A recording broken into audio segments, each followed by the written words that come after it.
Long ago, in the vast and sun-scorched lands of the Great Savannah, there was a village called Ngolo, nestled between rolling hills and a river that shimmered like liquid gold under the setting sun.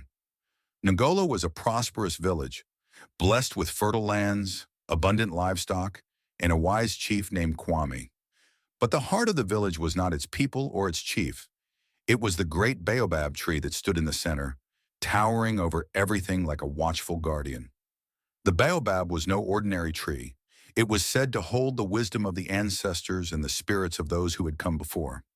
Every night the elders would gather beneath its thick, gnarled branches to share stories, pass down traditions, and seek guidance from the spirits.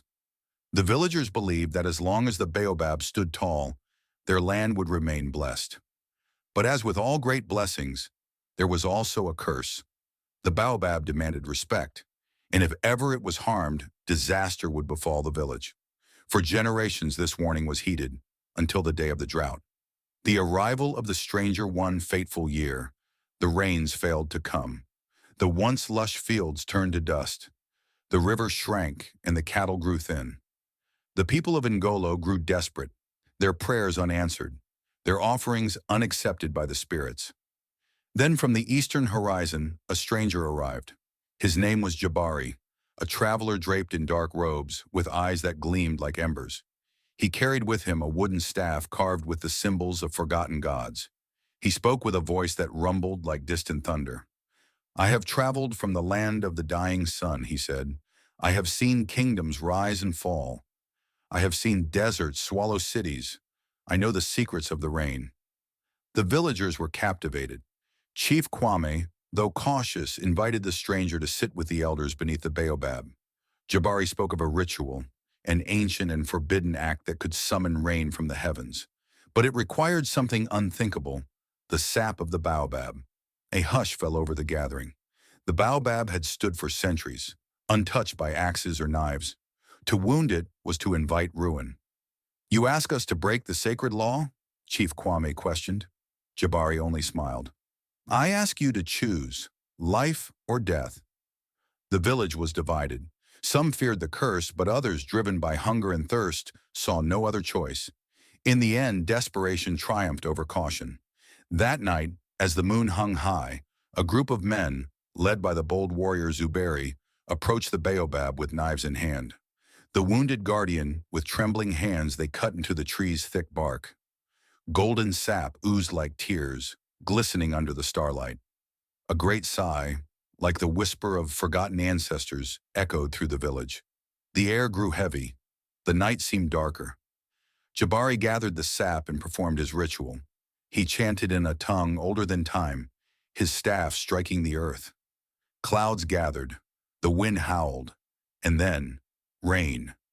It came in torrents, drenching the land, filling the river, bringing life back to the fields. The villagers rejoiced, dancing in the downpour, praising Jabari as a savior. But the baobab remained silent. Days passed, then weeks. The land flourished, but the village did not. Shadows stretched longer, whispers filled the night, and people fell ill. Crops withered despite the rain. Livestock died with no wounds or disease. And one by one, the villagers began to vanish. Chief Kwame knew the truth. Jabari's reign had been a curse in disguise. The wrath of the ancestors. One night, Kwame gathered the remaining villagers beneath the baobab. Its once mighty trunk was now cracked and dry, its leaves wilted. He called upon the spirits, begging for mercy. But the earth trembled, and a voice, deep and ancient, echoed from the tree. "You have wounded me," it said. "You have broken the covenant. The curse is upon you." Jabari was nowhere to be found, vanished like smoke in the wind. The people of Ngolo fell to their knees, pleading for forgiveness. Chief Kwame, with a heart heavy with sorrow, knew what had to be done. He took his own blood and mixed it with the baobab's sap, pressing his hands to its bark. He vowed that no harm would come to it again. The tree shuddered. The ground ceased its trembling.